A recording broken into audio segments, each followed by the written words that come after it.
Okay, welcome to the start of a new anime review series. This is Doctor Stone.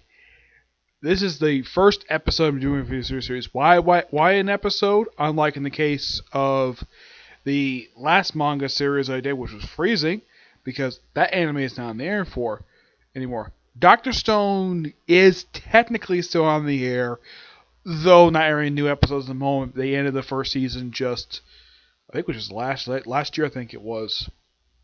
Now, Doctor Stone, the manga, started back in 2017. Yep, 2017. At the time when it started, because I heard about this last year, and of course I heard that it's got good reviews for it, the anime. I have much rather the manga. That this was a very recent manga, like fairly recent, only around for about 2 years. And I think at the time, like at this point last year, when the series started, it only put out like a little over 100 chapters. This season doesn't go very far. It goes like a little over a year into the manga, roughly the first 60 chapters. Now, this one, I'm talking about just the first 2 episodes because I really wanted to put out a review of this today. I'm discussing the Stone Formula arc. Yes, this is the opening arc of the series. It covers roughly just the first 2 episodes of the anime, and for the manga, this is roughly the first 4 chapters, which this makes perfect sense. Now, if you're curious, who makes it series? Who made the Doctor Stone anime? Well,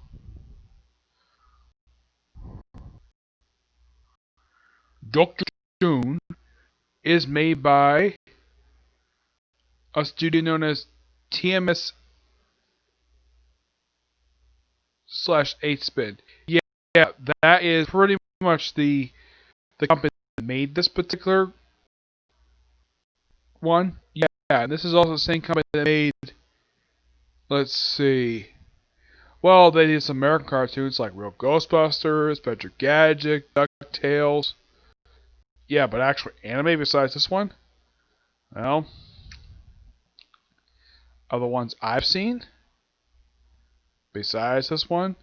Well, they worked on Devil Lady. Yeah, I watched a little bit of Devil Lady. It's a weird series, this one. Let's see. Ulysses.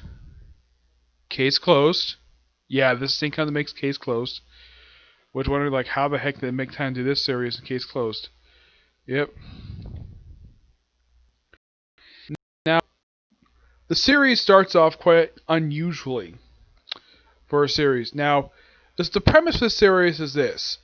Is that, well, the first thing you see is that apparently the whole human population of the world has been turned into stone.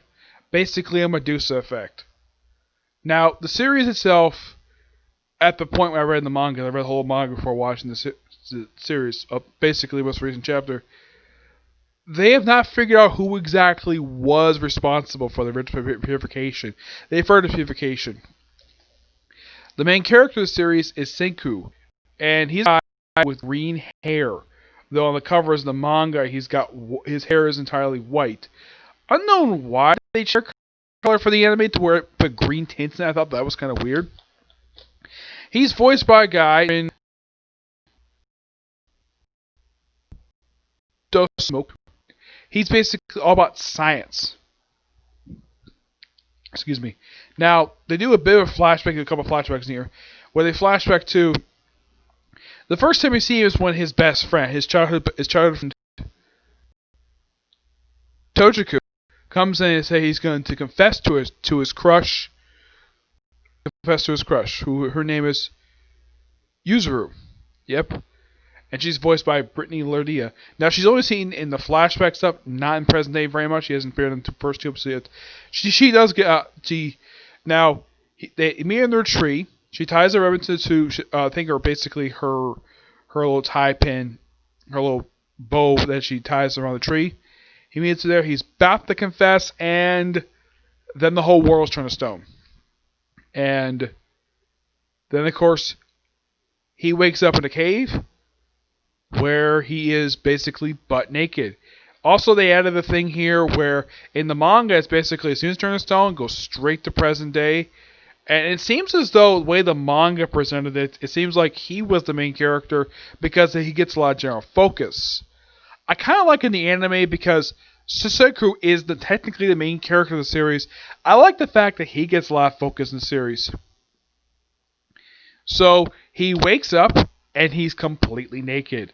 So he basically makes himself sort of a leaf apron, finds his crush, though she's naked too, because apparently when they got turned to stone, apparently all their clothes decided to dissolve. Yeah, this is never explained in the series. So, and the thing is, apparently there's some writing on the tree. It says, go on the stream, big oaf. That was the nickname he gave him. And he goes on the stream and he runs into Seku. He's about to hug him. Yeah, this is from the manga. He says, don't hug me while you're butt naked. So, make some clothes for him. And the fact he's been awake now for 6 months. And he actually figured out how long they've been petrified. They've been like this for 3,700 years. Yes, the year for this series is 5,000. And it was like 8. He said it was October. It's 8. Well, the anime says October, but it's actually April. April 5738. Yeah.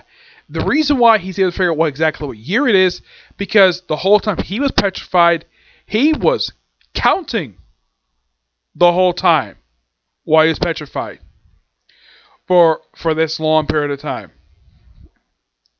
So apparently during this period of time, he made himself sort of a treehouse, and he's on the way trying to basically get food, and he's also been developing a way to try to cure the purification. And at first he has sort of this, he has basically first has the first ingredient that he wants, which basically is bat guano, basically bat poop. So he has that first, but the thing is, that's not enough. He needs an extra ingredient. Lucky enough that, well, thanks to Totoro looking for food, he comes across, well, first he gets mushrooms, and of course he has to toss them out because they're poisonous. He comes across some grapes, and he mentions, though, that they need alcohol, some kind of alcohol. And he figured, though, why not use stuff we use to make wine? And so he would stomp the grapes. Now, this actually is true. People will do this, though they probably would have protective feet anyways. And he says, we probably arrested because we don't have a license. That technically is kind of true.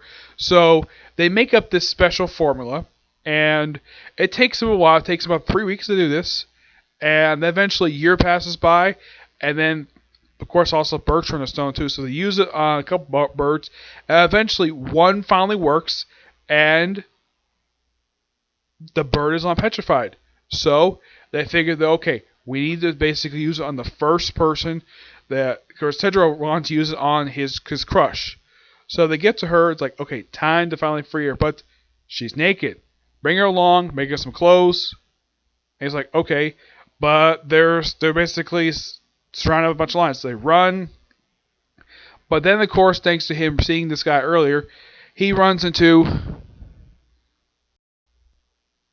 Taka, this most human primate. He basically is a big, bulky guy. So he wakes him up. Oh, yeah, he's completely naked. I should point out, though, he's guy is voiced by Ian St. Clair. Yep, always awesome to hear his guy's voice. So he kills the lion, one of the lions, and he's like, guy's got a knife, so he uses basically just for make the meat, and though it's good, and he also uses the skin to basically make some clothing. Gives himself basically a good, awesome look. So he's basically like, well, you have Sojo would be the scientist guy, basically revive humanity. Totoro is basically the one who does all the scavenging, and Duska is the hunter. Basically, he's the one gathering all the food while the other one does all the heavy lifting. After a while, it goes pretty good for a while. And then, of course, well, he reveals a bit of his backstory where his sister got sick and she got bullied. So he figured, though, that his philosophy is that he should revive only the young people, don't revive the old, because only about taxes, yeah, it's kind of, well, anti-wealth, whatever. So he crushes he chops off with his bare hands. He takes off the head of basically the statue of an older guy, an adult. Though he frees one person who was basically chopping the stone, and he's about to do another one, and then Suzaku stops him, and that's where the episode ends. Interesting way to start out the series, where we have what looks like a potential ally actually is a potential villain. The other guy is only involved as a potential villain for the first portion of the series, and the thing is, Tozuko, Todori, he's only around for the first couple arcs, and he disappears for quite some time in the manga. Yeah, he doesn't finally return. After the first 2 or 3 arcs, doesn't finally return until just after several arcs later, along with his child crush, which I'll get to more of that later when I discuss more about that in episode 2, which I'll discuss I'll discuss the Verse Tuska arc, and if I don't think I get time to do it tonight, so I'll discuss the Kingdom of Science arc. So yeah, that's it for Singular View, and that's it for video today. Dr. Stone's going to be a pretty interesting series to discuss, even though it's only 24 episodes, but I wanted to do this one mainly because, well, why not? And, well, one thing, because Justin Barron's in this series. Yeah, he voiced the character, we'll see later. Another reason because, well, I did hear last year about the positive reception the series got. So I figured, though, why not? Yeah, why not? So I read the manga first, which this manga is really good. I love the manga for Dr. Stone. It's absolutely fantastic. So I'm looking forward to basically what the series does next. And plus, also, there is another reason why I want to check out the series now. Second season's coming out next year. It's called Stone Wars, which should be interesting to say the least. I'll discuss more about the arc they're probably going to pick up with Season 2 when I get to the last arc they have for the series, the Communications arc. Okay? But until I see next video, probably tomorrow, along with no next video for this one, but also for Black Clover. Okay? For the next video. Bye.